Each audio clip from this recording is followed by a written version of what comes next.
والصلاة والسلام على سيد الأنبياء والمرسلين وعلى عباد الله الصالحين أما بعد فبسم الله الرحمن الرحيم أن النبي صلى الله عليه وآله وسلم كان أقنى وأفلج ومدور الوجه وواسع الجبين وكث اللحية تملأ صدره والصلاة والسلام عليك يا سيدي يا رسول الله والصلاة والسلام عليك يا سيدي يا حبيب الله والصلاة والسلام عليك يا سيدي يا شفيع المذنبين وعلى آلك وأصحابك يا سيدي يا رحمة للعالمين.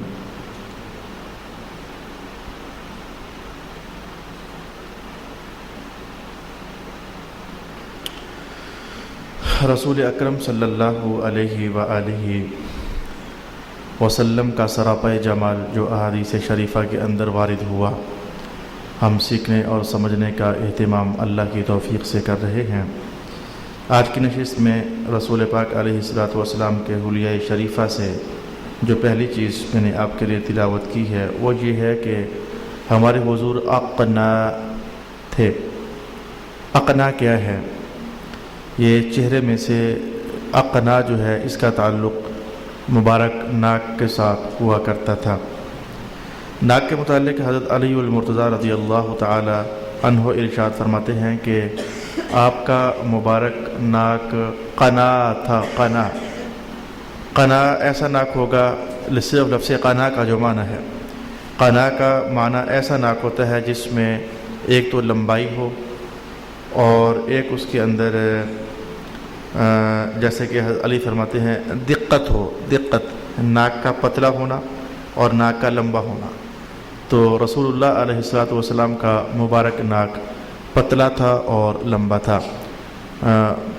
کافی سال پرانے ہو گئے لیکن مجھے ایک بات یاد پڑتی ہے، کسی زمانے میں ٹیلی ویژن میں نیشنل جیوگرافک چینل پر وہ بتا رہے تھے کہ ناک کو پتلا کرنے کا طریقہ کیا ہے۔ اب کوئی اور سمجھے یا نہ سمجھے کہ ناک کو پتلا کرنے میں راز کیا ہے، اصل میں فطرت نے پتلے ناک میں ایک حسن رکھا ہوا ہے۔ آپ کو طبیعت خوش نہیں ہوتی جب کسی حبشی کا ناک دیکھتے ہیں، چوڑا ہوا، چپٹا ہوا، پھیلا ہوا، موٹا سا، بڑے بڑے سوراخوں کے ساتھ، ایسا ناک دیکھنے کی رغبت بیدار اور رغبت پیدا نہیں ہوتی۔ تو رسول پاک علیہ الصلوۃ والسلام کا مبارک ناک اقنا تھا، یعنی اس میں ایک تو لمبائی تھی اور دوسرا اس کے اندر دقت تھی، یعنی وہ پتلا تھا۔ حدیث کا ایک تیسرے الفاظ میں آپ کے سامنے پڑھنا چاہتا ہوں۔ وَوَرَدَ فِي الْحَدِيثِ أَنَّ رَسُولَ اللَّهِ صلی اللہ علیہ وآلہ وسلم كَانَ أَشَمَّ، رسول پاک علیہ الصلوۃ والسلام اشم تھے۔ اب یہ اشم کیا ہے؟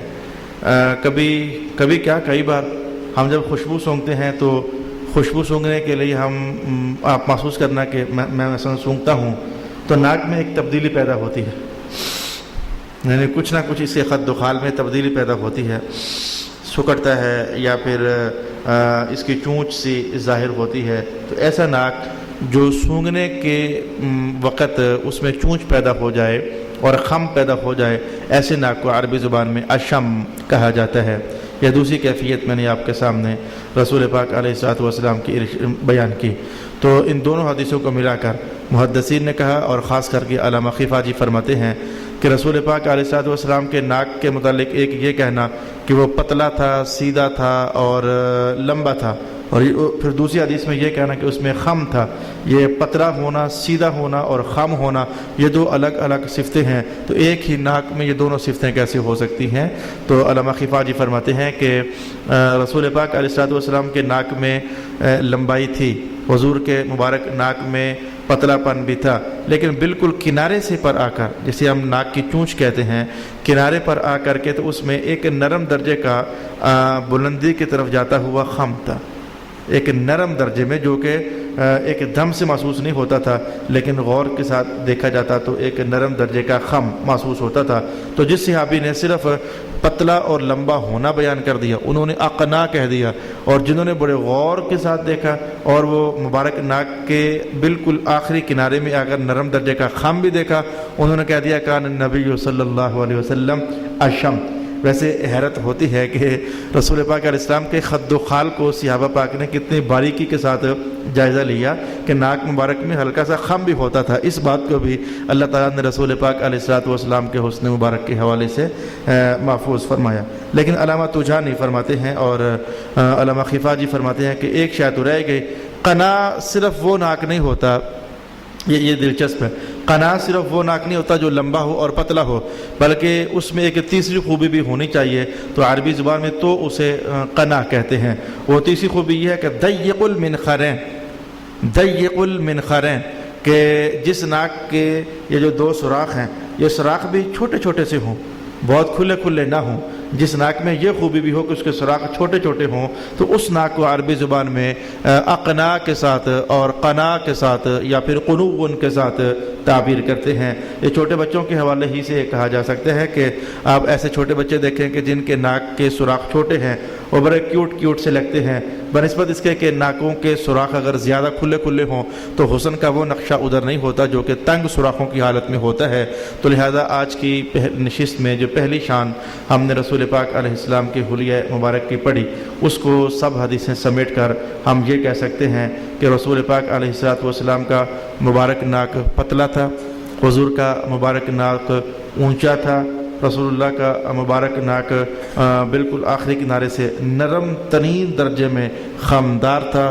رسول پاک علیہ السلام کے منخرین شریفین یعنی جو دو سوراخ تھے یہ بہت کھلے نہیں تھے بلکہ معتدل درجے کے تنگ تھے. ضیق المنخرین، حضور کے مبارک ناک کے سوراخ تنگ تھے. یہ آج کی نشست میں ہم نے پہلی بات رسول پاک علیہ السلام کے مبارک ناک کے حوالے سے پڑھنا چاہیے. میں نے دوسری شان حضور کے حلیہ شریفہ سے آج کے لیے یہ تلاوت کی ہے، انہو کان افلج، رسول پاک علیہ السلام افلج تھے. افلج، یہ افلج کیا ہے؟ مجھے بہت یاد پڑتا ہے جب دورہ حدیث پڑھ رہے تھے تو ہمارے استاد گرامی حضرت علامہ پیر سید ریاض حسین شاہ صاحب فرمانے لگے وہ بندہ بڑا خوش قسمت ہوتا ہے جس کے سامنے والے دو دانتوں کے درمیان خالی جگہ ہوتی ہے. کچھ لوگوں کے دانت آپ دیکھتے ہو بلکہ اپنے ہی آپ دیکھتے ہوگے ملے ہوتے ہیں، اور کچھ لوگوں کے دانت سامنے سے ان میں ایک خلا نرم درجے کا ہوتا ہے. تو عربی زبان میں وہ دانت جن میں خلا ہو، سارے آپس میں چکڑے ہوئے قسم کے ملے ہوئے نہ ہوں، تو ایسے دانتوں والے شخص کو عربی زبان میں کہتے ہیں افلج. افلج اس میں فلج سے بنا فلج، اور فلج کہتے ہیں کسی شے کو دو حصوں میں تقسیم کر دینا، کسی شے کو دو حصوں میں بانٹ دینا. تو اس پر پھر محدثین نے بحث کی کہ کیا صرف حضور کے جو سامنے دو دانت تھے جنہیں سنایا الیہ کہا جاتا ہے، کیا ان میں صرف بت تھی، خلا تھا، یا کہ حضور کے ہر دانت کے درمیان مبارک خلا تھا؟ یعنی یہ دونوں طرح کے قول عربی زبان کے اس لفظ کے حوالے سے کیے گئے. یعنی ایسا بھی کہا گیا کہ رسول اللہ علیہ السلام کے تمام دانتوں کے درمیان خلا تھا، اور یہ بھی کہا گیا کہ چونکہ حضور کے صرف سامنے والے دو دانتوں میں خلا تھا. اور اس اختلاف کی بنیاد کیا بنی؟ یہ کہنا کہ حضور کے سب دانتوں کے درمیان خلا تھا، اور یہ کہنا کہ حضور کے صرف دو سامنے والے دانتوں کے درمیان خلا تھا. اس اختلاف کی وجہ کیا بنی؟ لفظ افلج کو دیکھو، فلج، تو اس کا معنی یہ بنتا ہے کہ ہر دو دانتوں کے درمیان خلا ہو. تو محدثین نے کہہ دیا جب صحابہ کہتے جو ہیں کہ حضور افلج تھے تو پھر معنی جو اس کا بنتا ہے وہ یہ ہے کہ حضور کے ہر دو دانتوں کے درمیان خلا تھا.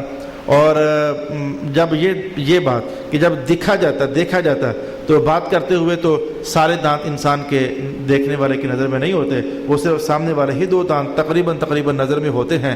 تو چونکہ دکھنے میں صرف دو سامنے والے دانت آتے تھے تو اس لیے کہہ دیا گیا کہ صرف سامنے والے دو دانتوں میں خلا تھا. یعنی یہ دونوں طرح کے قول محدثین نے کی ہے.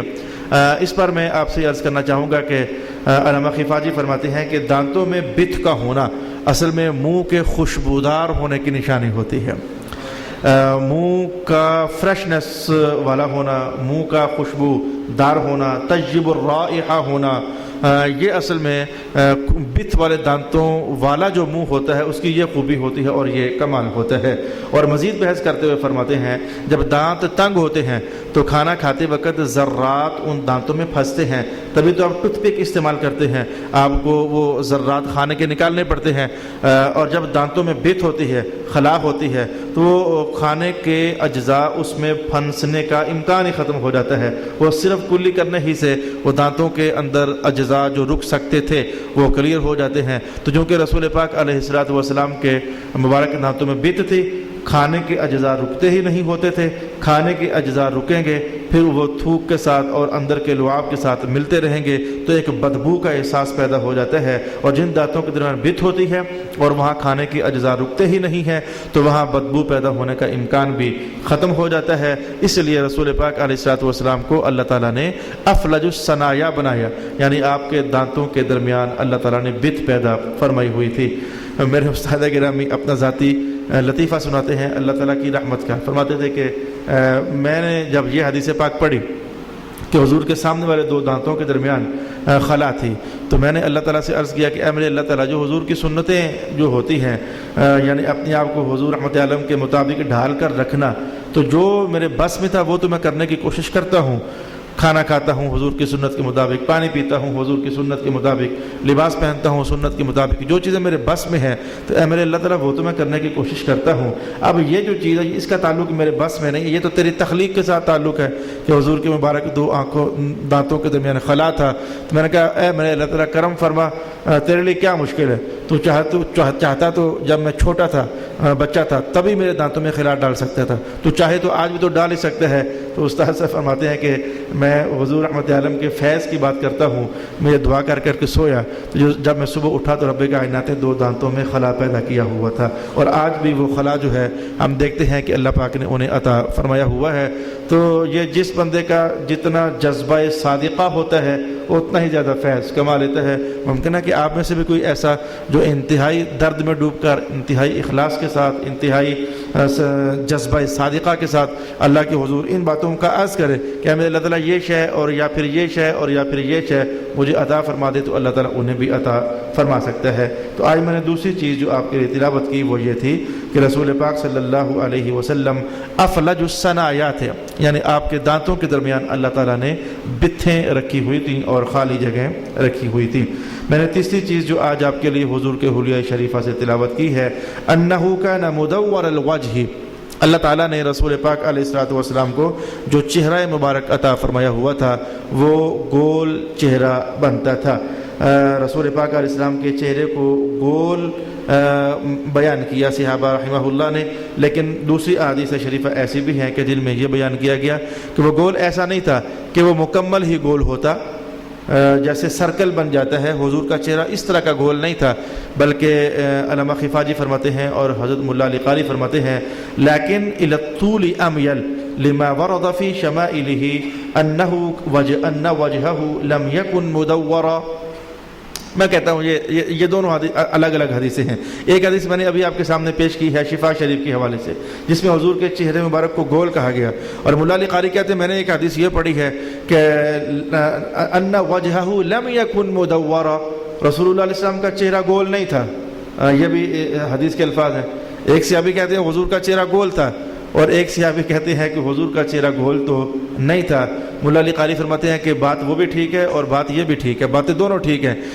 ہم نے صحابہ کی ایک تیسری جماعت ہے جن سے یہ بات پائی ہے کہ رسول اللہ علیہ السلام کے چہرے مبارک کی گولائی میں کچھ لمبائی کا احساس ہوتا تھا. یعنی ایک ہوتا ہے بالکل لمبا چہرہ ہو جانا جو بالکل جس کو ہم اپنے ماحول میں لمبوترا کہتے ہیں وہ اتنا اچھا نہیں ہوتا. ایک ہوتا بالکل ہی گول ہو جانا وہ بھی حسن و جمال کا عکاس نہیں ہوتا. یہ حدیث کے چہرہ گول تھا اور یہ حدیث کے گول نہیں تھا، ان دونوں کو ملاؤ تو معنی یہ ہے کہ تھا ویسے گول لیکن وہ گول ایسے تھا کہ اس میں لمبائی کا قدر احساس ہوا کرتا تھا. یہ ہمارے رسول پاک صلی اللہ علیہ وآلہ وسلم کا چہرہ مبارک تھا. اور ایک تیسری حدیث کے اندر یہ الفاظ بھی آئے ہیں اور وہ الفاظ یہ ہیں انہ مدور الوجہ کالبدر، رسول اللہ کا چہرہ گول تھا جیسے چاند ہوتا ہے. یہ بھی حدیث کے الفاظ آئے حضور کا چہرہ گول تھا جیسے چاند ہوتا ہے. علامہ خفاجی کہتے ہیں کہ اگر چاند جیسا گول مراد لیا جائے تو اس میں تو لمبائی کا احساس یہ بحث ہی ختم ہو گئی کیونکہ چاند کی گولائی میں لمبائی کا احساس نہیں ہے. تو صحابہ کہتے ہیں کہ رسول اللہ کا چہرہ مبارک گول تھا جیسے کہ بدر ہوتا ہے. خفاجی کہتے ہیں کہ یہ جو چاند کے ساتھ تشبیہ دینے میں جو گولائی کا بیان کیا گیا ہے یہاں مقصود گولائی نہیں ہے بلکہ یہاں سے مقصود حسن و جمال ہے. یعنی گول تھا حدیث نمبر 1، چاند کی طرح تھا یعنی حسن و جمال، اور گول نہیں تھا یعنی اس میں لمبائی کا ایک قدر احساس ہوا کرتا تھا۔ ان تین حدیثوں کو ملا کر میں نتیجہ آپ کے سامنے کہنے والا ہوں۔ رسول پاک علیہ السلام کا چہرہ مبارک چاند کی طرح روشن تھا۔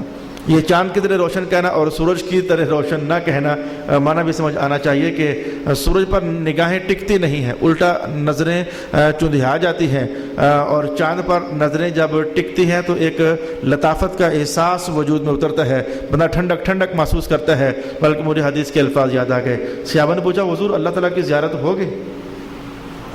حضور نے کہا ہاں اللہ کی زیارت ہوگی۔ کہا حضور اللہ تعالیٰ تو نور ہے، اور نور کی تیز شعائیں جب آنکھوں میں پڑتی ہیں تو وہ تو آنکھیں چندی آ جاتی ہیں۔ تو اس رات رسول اللہ علیہ السلام نے، وہ رات کا زمانہ تھا، تو میرے حضور نے کہا وہ دیکھو وہ چاند تمہیں نظر آتا ہے؟ کہا حضور نظر آتا ہے۔ میں نور بھی محسوس ہوتا ہے؟ کہا محسوس ہوتا ہے۔ میں آنکھیں چندھیا رہی ہیں کہ ٹھنڈی ہو رہی ہیں؟ کہا ٹھنڈی ہو رہی ہیں۔ کہا بس اللہ کی جب زیارت کرو گے تو بس تشبیہ نہیں ہے لیکن کچھ ایسا سا ہی احساس ہوگا۔ تو میں نے کہنا چاہا کہ چونکہ اللہ تعالیٰ کے حسن و جمال جو اس کی شان کے لائق ہے، یا اس کی نور کی کیفیات جو اس کی شان کے لائق ہیں، رسول اللہ علیہ السلام نے کہا وہ چاند ہی دیکھ لو تو بس کچھ ایسا سا نظارہ ہوگا۔ تو حضور کے چہرہ اقدس کو جو چاند کہا گیا وہ بھی اسی لیے کہ حسن و جمال میں چاند کا دیکھنا نگاہوں کو ٹھنڈا کرتا ہے۔ وگرنہ ایک صحابی ایسے بھی تھے جو کہا کرتے تھے کہ حضور کا چہرہ چاند جیسا نہیں ہے۔ یہ مجھے اچانک برموقع اب کی حدیث یاد آ گئے۔ میں نے ابھی بھی کہا چاند جیسا چہرہ تھا، حسن و جمال میں گلائی تھی، قدر لمبائی بھی تھی۔ ایک صحابی کہنے لگے کہ حضور کا چہرہ چاند جیسا نہیں تھا، تو کسی نے کہا چاند جیسا کیوں نہیں تھا؟ وہ کہنے لگے اس لیے کہ چاند میں تو کہیں نہ کہیں پھر بھی داغ نظر آتے ہیں، حضور کے چہرے میں داغ ہوا ہی نہیں کرتے تھے، اس لیے ہم چاند جیسا نہیں کہہ سکتے۔ میں کہتا ہوں کہ ہر ایک کا اپنا ایک لطیف احساس ہے رسول پاک صلی اللہ علیہ وآلہ وسلم کے حسن و جمال کو بیان کرنے کا۔ انہ کان واسع الجبین والجبہہ، رسول پاک علیہ السلام کی جبین بھی کھلی تھی اور حضور کی جبہہ شریف جو ہے یہ بھی کھلی تھی۔ یہ جبین کیا ہوتی ہے اور جبہہ کیا ہوتی ہے؟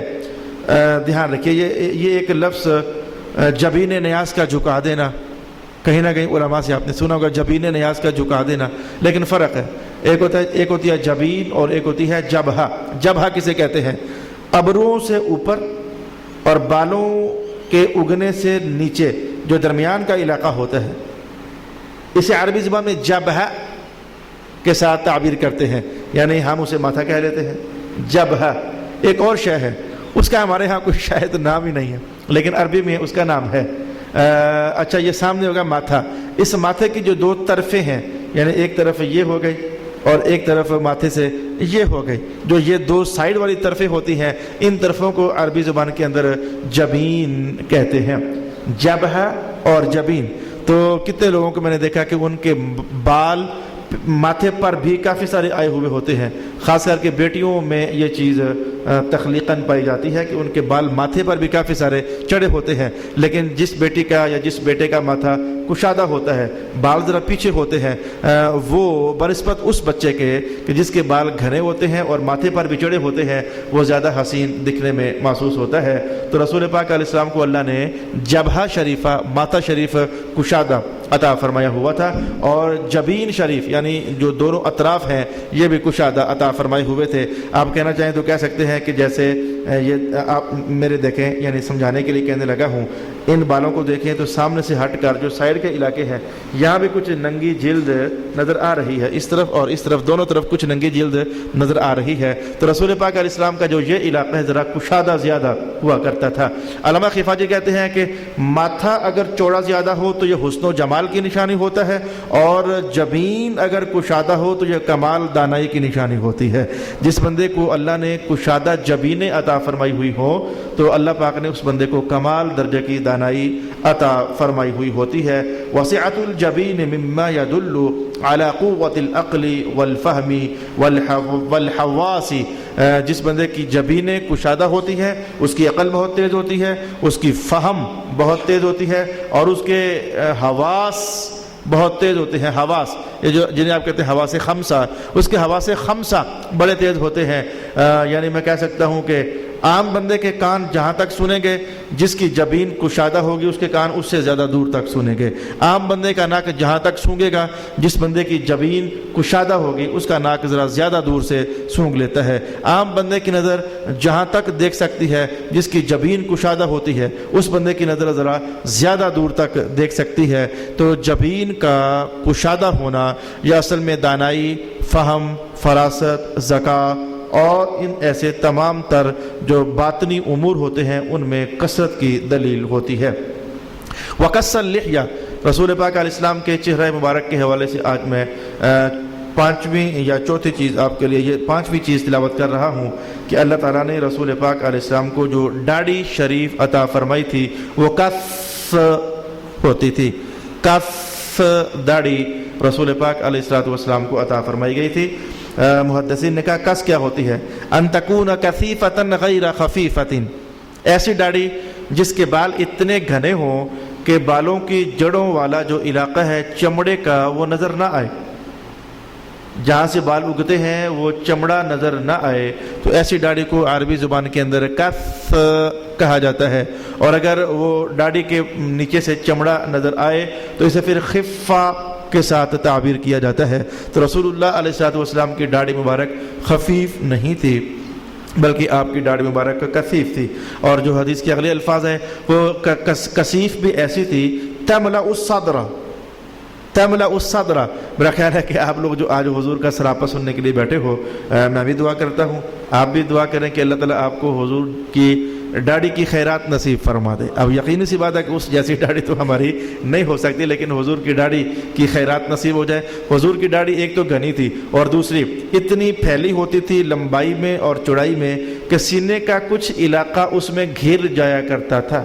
تملأ الصدر، وہ سینے کو بھر دیتی تھی، سینے کا کچھ علاقہ اس میں آ جاتا تھا۔ یہ تو تبھی ہو سکتا ہے کہ جب کم از کم محدثین نے کہا کہ ایک مٹھی بھر ہو، ایک مٹھی بھر ہوگی، پھر وہ ٹھوڑی سے نیچے لٹکے گی تو ٹھوڑی کے برابر یہ گلے کا، یہ جو ہمارا گلا ہے یہ تقریباً ٹھوڑی کے برابر ہوتا ہے، تو ٹھوڑی پر ہوگی تو یہ گلے کے برابر ہوگی، اور ایک مٹھی بھر ہوگی تو گلے سے نیچے لٹک کر کے تو سینے کا کچھ علاقہ گھیر لے گی۔ تو وہ لوگ خوش قسمت لوگ ہیں، بابرکت لوگ ہیں، اللہ کے ہاں قابل عزت لوگ ہیں جنہیں اللہ نے ایسی داڑیاں عطا فرمائی ہوئی ہیں کہ وہ گھنی بھی ہیں اور وہ سینے کو بھرتی بھی ہیں۔ یہ اصل میں رسول پاک علیہ السلام کی داڑھی مبارک کا نقش جمیل ہے اور نظارہ جمیلہ ہے۔ اللہ تعالی ہم سب کو ایسی گھنی داڑیاں نصیب فرمائے اور ان کی عزت اور احترام کو سنبھالنے کی بھی توفیق عطا فرمائے۔ اس کے بعد میں کہنا چاہوں گا کہ ایک حدیث کے الفاظ سنیے۔ ورد فی الحدیث من سعادت المرء خفت لحیته، رسول اللہ علیہ السلام نے فرمایا کہ وہ بندہ خوش قسمت ہوتا ہے جس کی داڑھی خفیف ہوتی ہے۔ حالانکہ حضور کی داڑھی کس گھنی بھری ہوئی، لیکن حدیث کے الفاظ یہ ہیں کہ وہ بندہ خوش قسمت ہوتا ہے جس کی داڑھی خفیف ہوتی ہے۔ اور خفیف ہونے کا معنی میں نے آپ کو بتا دیا کہ بال برلے برلے بال ہوں، کم بال ہوں، نیچے سے چمڑا نظر آ جائے تو ایسی داڑھی خفیف ہوتی ہے۔ خفیف کا معنی ہرگز یہ نہیں ہے جو بعض لوگ اپنے مقصد کو یا اپنی خواہش کو پورا کرنے کے لیے ترجمہ کر دیتے ہیں چھوٹی۔ خفیف کا معنی چھوٹی نہیں ہوتا، خفیف کا معنی یہ کثیف کی ضد ہے، قصۃن کی ضد ہے۔ قصہ چمڑا نیچے سے نظر نہ آئے، خفیف جس کا چمڑا نیچے سے نظر آئے، خفیف اسے کہتے ہیں، کٹی ہوئی داڑھی کو خفیف نہیں کہتے۔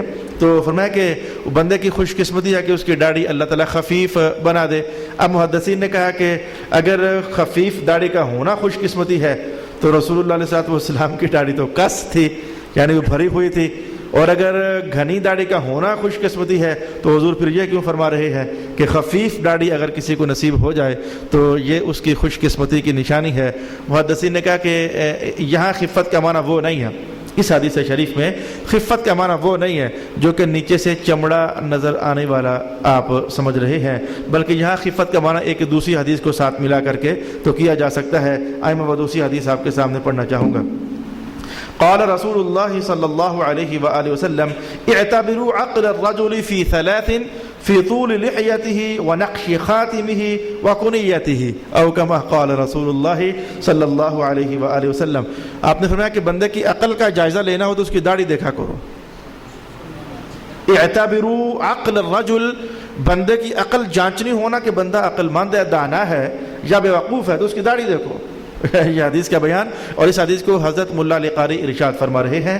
اس وقت جو میرے ہاتھ میں شفا کا متن ہے, اس شفا کے متن پر ایک شرح علامہ خفاجی کی ہے, اور اسی شفا کے متن پر میرے سامنے ایک شرح حضرت علامہ ملا علی قاری رحمہم اللہ کی پڑھی ہوئی ہے. تو یہ حدیث کے الفاظ میں ملا علی قاری کے ہاں سے پڑھ کر آپ کے سامنے لا رہا ہوں. رسول اللہ علیہ السلام نے فرمایا کہ دیکھا کرو کہ بندے کی عقل اس کی داڑھی کے حساب سے دیکھا کرو. کیا معنی؟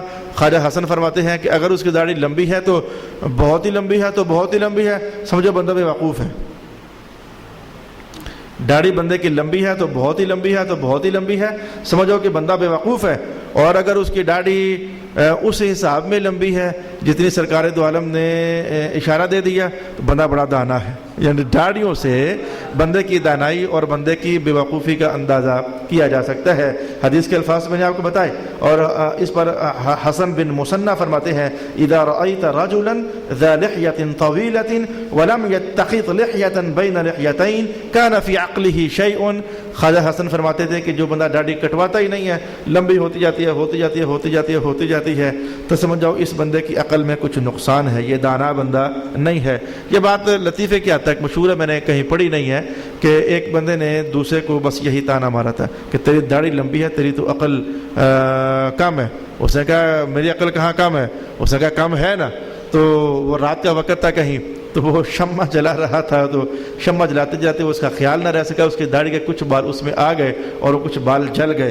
تو جس نے تانا مارا تو اس نے کہا میں نے کہا نہیں تھا, اگر تو دانا ہوتا تو داڑھی ہٹا کر شمع جلاتا, اور تو نادان ہے اس لیے اپنے بالوں کو بھی حفاظت نہیں کر سکا ہے اور اپنی داڑھی کو جلا بیٹھا ہے. الغرض یہ لطیفہ نہ بھی ہو تو رسول پاک علیہ الصلوۃ والسلام نے فرمایا جو ہے. اچھا, جو تیسری حدیث اب میں نے آپ سے کہی, علامہ خفاجی کہتے ہیں کہ حضور کی اپنی داڑھی تھی کس گھنی, اور جو آپ نے یہ فرمایا کہ بندے کی خوش قسمتی ہوتی ہے کہ اس کی داڑھی خفیف ہو, اس کا معنی برلے بالوں والی خفیف نہیں ہے, بلکہ اس کا معنی لمبے بالوں کا نہ ہونا. لمبے ہوں تو بہت زیادہ ہو گئی, اور لمبے کم ہوں تو یہ خفیف ہو گئی. یہ اس طرف رسول پاک علیہ الصلوۃ والسلام نے اشارہ فرمایا ہوا ہے. یعنی داڑھی کا بہت لمبا نہ ہونا بلکہ ایک مخصوص مقدار تک لمبا ہونا, یہ خوش بختی کی نشانی ہے. یہ نہیں ہے کہ وہ جلد کے بال اس کے جلد نظر آئے بالوں کے نیچے سے, تو یہ اس بات کی طرف اشارہ نہیں تھا. اسی لیے حضرت مولا علی قاری ارشاد فرماتے ہیں کان النبی صلی اللہ علیہ وسلم یاخذ منها ما زاد علی القبضہ.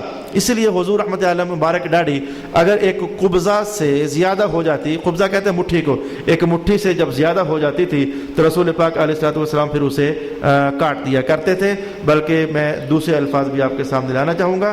وربما كان ياخذ من اطرافها, اور کبھی کبھی رسول اللہ علیہ الصلوۃ والسلام اپنی مبارک داڑھی کو سائڈوں سے بھی, اطرافها سائڈوں سے بھی کاٹ دیا کرتے تھے. اصل میں داڑھی کی شان یہ ہے کہ یہ نیچے کی طرف زیادہ بڑھتی ہے اور سائڈوں کی طرف بڑھنے کا اس کا اتنا بڑھتی ہے, لیکن یہ سائڈوں کی طرف اتنا نہیں بڑھتی ہے, اور یہ اللہ نے ایسا رکھا ہوا ہے. آپ کہتے تو یہ کیسے ہو سکتا ہے؟ ہیں بال سر کے بھی, ہیں بال ابروؤں کے بھی, ہیں بال مونچھوں کے بھی. آپ کو پتہ ہے کہ جس رفتار کے ساتھ سر کے بال بڑھتے ہیں, یہ ابروؤں کے بال اس رفتار سے نہیں بڑھتے ہیں.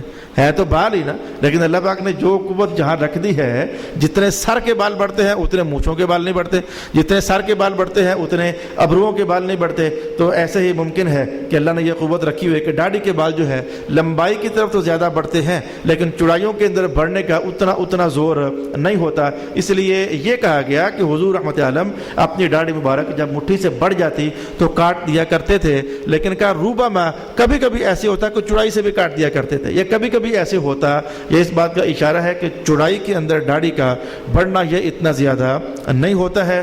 میں اب اس موقع پر چلتے چلتے اور سبق کو ختم کرتے کرتے یہ حدیث کے الفاظ آپ کی خدمت میں پیش کرنا چاہوں گا کہ رسول پاک صلی اللہ علیہ وآلہ وسلم نے ارشاد فرمایا ہے کہ اپنی مونچھوں کو پست رکھا کرو اور اپنی داڑھیوں کو بڑھایا کرو.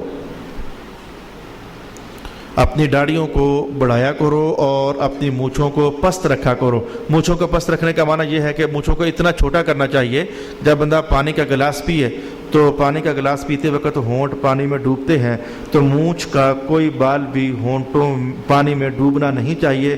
اگر ایسا ہو گیا تو یہ سنت کے مطابق ہے. مونچھوں کا پست رکھو، یعنی کوئی بال بھی پانی پیتے وقت پانی میں مونچھوں کا ڈوبنا نہیں چاہیے۔ اور آپ فرمایا کرتے تھے کہ اپنی داڑھیوں کو بڑھایا کرو، اور یہ بڑھانے کا حکم اس لیے تھا کہ یہود اور نصارہ قوم جو ہے یہ اپنی داڑھیوں کو کاٹا کرتی تھی اور چھوٹا کیا کرتی تھی، تو رسول پاک علیہ الصلوۃ والسلام نے جا بجا احکام میں یہ جملہ ارشاد فرمایا، خالف الیہود والنصارى، خالف الیہود والنصارى، یہودیوں کی اور عیسائیوں کی مخالفت کرو، یہودیوں کی اور عیسائیوں کی مخالفت کرو۔ انہی مخالفتوں میں سے آپ نے یہاں تک بھی فرما دیا کہ یہ یہود قوم ہے، یہ اپنے بالوں کو اپنی مانگ ایک طرف سے نکالتی ہے، یہ بالوں کو کنگا کرنا، یہ اپنے بالوں کو ایک طرف سے سنوارتی ہے، تو تم ان کی مخالفت کرو، تم ایک طرف سے نہ سنوارا کرو، تم مجھے دیکھو میں کیا کرتا ہوں۔ تو حضور رحمۃ اللہ علیہ اپنے بالوں کو درمیان سے سنوارا کرتے تھے، جسے ہم مانگ کہتے ہیں، کسی کی مانگ سج جائے تو رسول اللہ علیہ وسلم اپنے بالوں کو درمیان سے کنگے کے ساتھ الگ الگ کیا کرتے تھے۔ اور یہ انہی احکام میں سے ایک حکم ہے کہ اپنی داڑھیوں کو بڑھاؤ اور اپنی مونچھوں کو پست کیا کرو۔ آج ہم نے رسول پاک صلی اللہ علیہ وآلہ وسلم کی مبارک ناک کا حوالہ دیکھا۔ مبارک ناک اونچی تھی، یہ اس لیے اعلیٰ حضرت کا اونچی بینی پہ لاکھوں سلام، حضور کی مبارک ناک جو کہ اونچی تھی اس پر لاکھوں سلام ہو جائے۔ مبارک ناک اونچی تھی، مبارک ناک پتلی تھی، مبارک ناک لمبی تھی، اور آخر سے اس میں ایک نرم درجے کا خم تھا، اور مبارک سوراخ جو ہے حضور کے ناک کے وہ چھوٹے تھے، بہت بڑے نہیں تھے۔ نمبر 2 پر ہم نے دیکھا کہ رسول پاک علیہ الصلوۃ والسلام کے مبارک دانتوں میں اللہ تعالیٰ نے خلا رکھا ہوا تھا، جو کہ منہ کے خوشبودار اور فریش ہونے کی دلیل ہوتی ہے۔ نمبر 3 پر رسول پاک علیہ الصلوۃ والسلام کے چہرہ اقدس کا حوالہ ہم نے پڑھا کہ آپ کا چہرہ مبارک گول تھا، لیکن مکمل گول نہیں جیسے کہ سرکل ہوتا ہے، بلکہ اس میں ایک نرم درجے کی لمبائی کا احساس تھا۔ نمبر 4 پر ہم نے پڑھا کہ حضور رحمۃ عالم کی جبہہ شریف بھی کھلی تھی، اور حضور رحمۃ عالم کے جبینین شریفین بھی کشادہ تھے۔ جبہہ کا کھلا ہونا حسن و جمال کی نشانی ہوتی ہے، اور جبین کا کھلا ہونا اور کشادہ ہونا یہ بندے کے دانا ہونے کی نشانی ہوتی ہے۔ اور 5ویں چیز ہم نے حضور کے حلیہ شریفہ سے آج یہ پڑھی ہے کہ اللہ پاک نے آپ کو ایسی داڑھی عطا فرمائی ہوئی تھی جو کہ گھنی ہوتی تھی اور سینے کا کچھ علاقہ ڈھانپا کرتی تھی۔